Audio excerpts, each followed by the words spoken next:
Assalamualaikum warahmatullahi wabarakatuh. Perkenalkan nama saya Ibnu Nu'man, mahasiswa PBSI STKIP Yasika Majalengka, NPM P1 2021-214. Di sini saya akan menjelaskan tentang sintaksis bahasa Indonesia.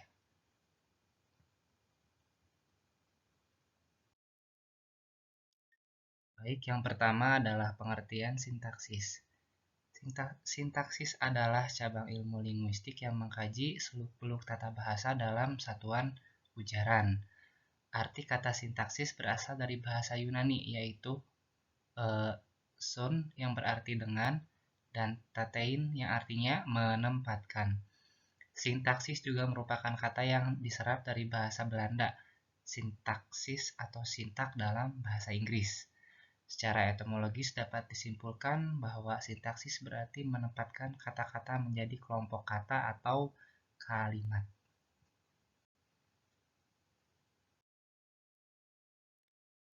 Kemudian untuk pengertian sintaksis menurut para ahli.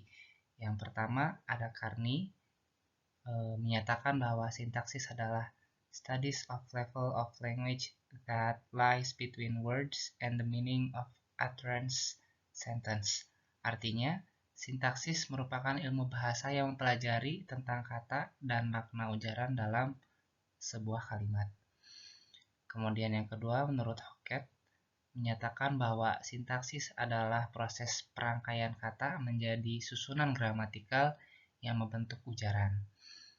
Kemudian yang ketiga ada Abdul Khair, sintaksis adalah cabang linguistik yang menyelidiki satuan-satuan kata dan satuan-satuan lain di atas kata, hubungan yang satu dengan yang lainnya, serta penyusunan menjadi suatu ujaran.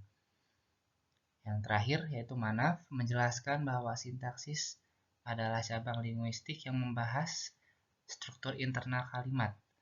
Struktur internal yang kalimat yang dibahas yaitu frasa, klausa, dan kalimat.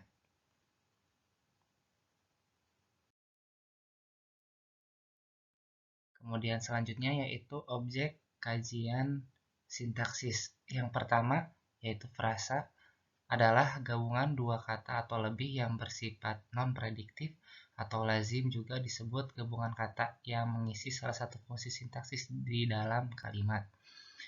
Mudahnya, frasa adalah gabungan kata yang tidak memiliki predikat. Contohnya, frasa pisang goreng, rumah besar, bayi sehat, ayam hitam saya. Kemudian untuk non-frasanya bisa dilihat, ada pisang goreng, pisang digoreng, rumah itu besar, bayi itu sehat, ayam saya hitam. Nah, untuk contohnya yaitu satuan ayam hitam saya adalah frasa karena tidak ada keterlibatan kata di dalamnya. Ayam hitam menjadi gabungan kata yang seakan menjadi satu, yaitu sedangkan kalau ayam saya hitam memberikan keterkaitan prediktif antara keduanya, yaitu bahwa ayam saya berwarna hitam. Seperti juga untuk bayi sehat. Bayi sehat hanya membentuk frasa, sedangkan bayi ibu sehat memberikan keterangan bahwa bayi si ibu itu sehat. Kemudian selanjutnya yaitu klausa. Klausa adalah satuan sintaksis yang terdiri dari dua kata atau lebih yang mengandung unsur predikat. Contohnya telah dibahas di sebelumnya, dapat berupa pisang digoreng, rumah itu besar, bayi ibu sehat, ayam saya hitam.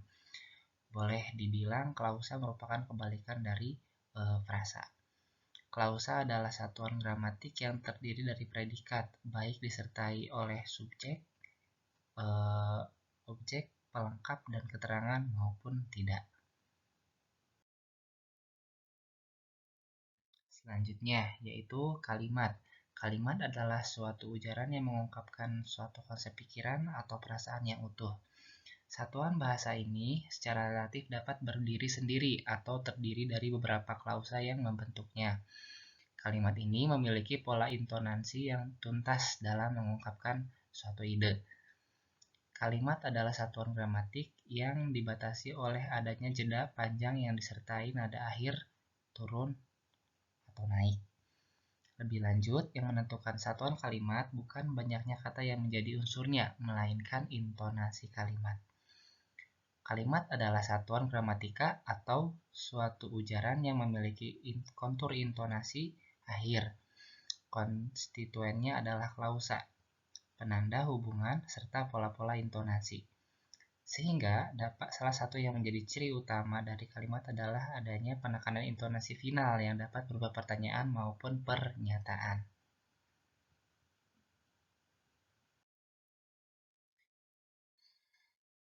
Nah, perbedaan klausa dan kalimat.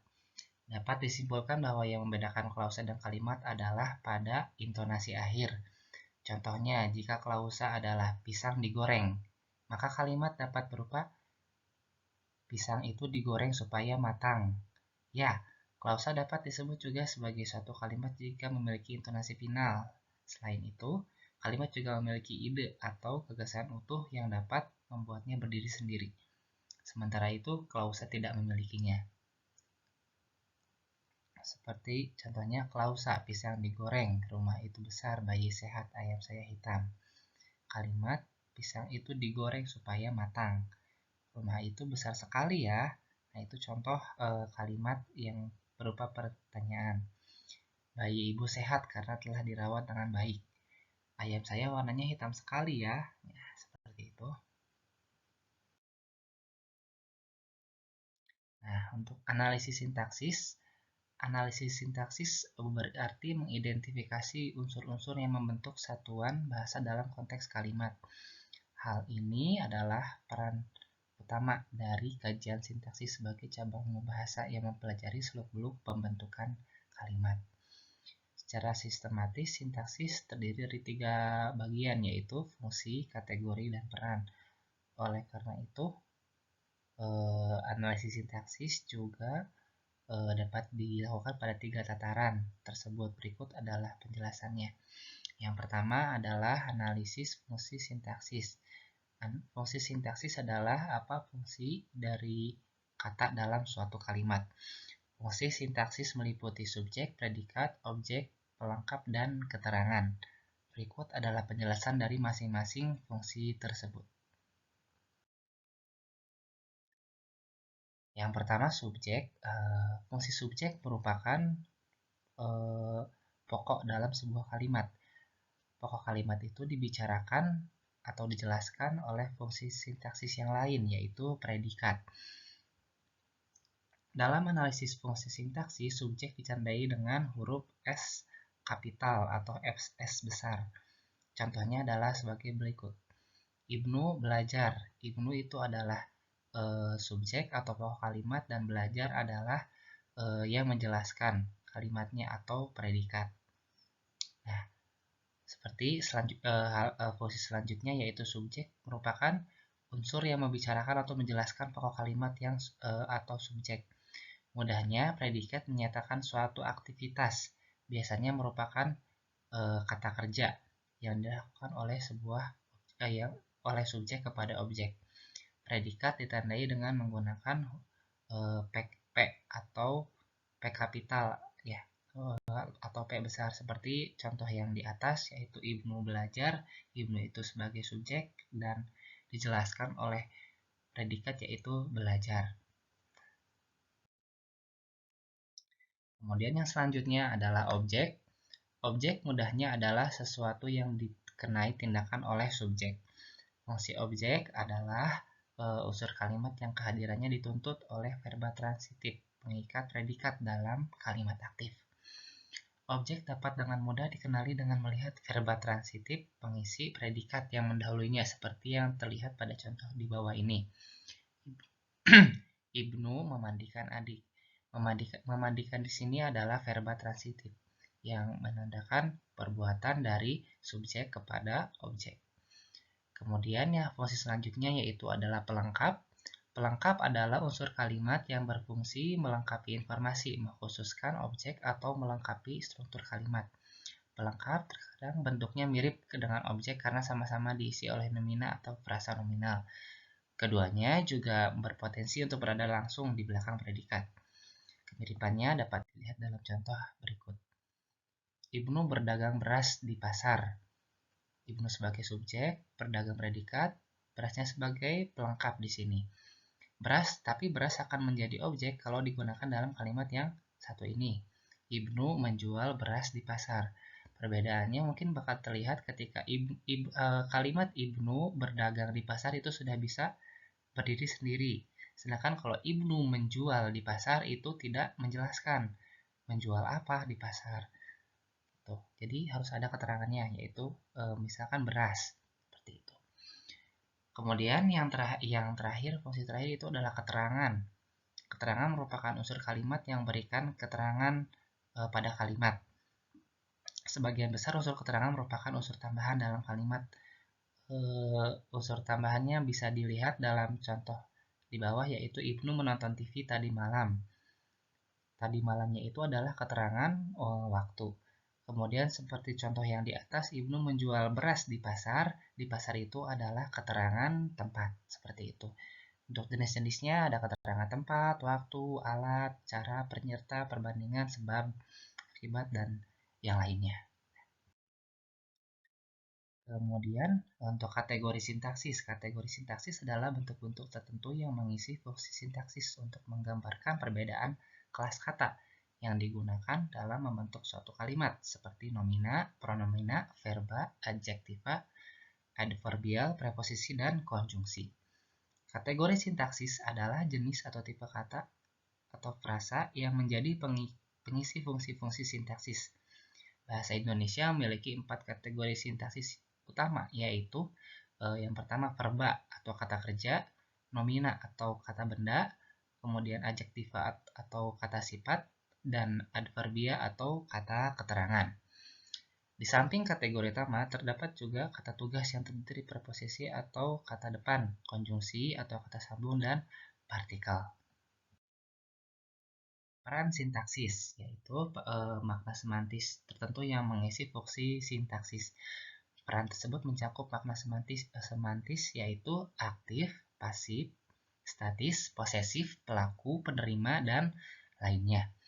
Contohnya adalah bagaimana sintaksis membedakan kalimat aktif dan pasif. Pengertian kalimat aktif dan pasif dalam kalimat menyangkut beberapa hal, yaitu macam verba yang menjadi predikat, kemudian yang kedua subjek dan objek, dan bentuk verba yang dipakai. Untuk itu perhatikan contoh yang ada dalam tabel. Yang pertama, kalimat aktif, Ibu Gubernur Bali akan membuka pameran itu aktif karena subjek predikat beriringan. Sedangkan untuk kalimat pasif, pameran itu akan dibuka oleh Ibu Gubernur Bali.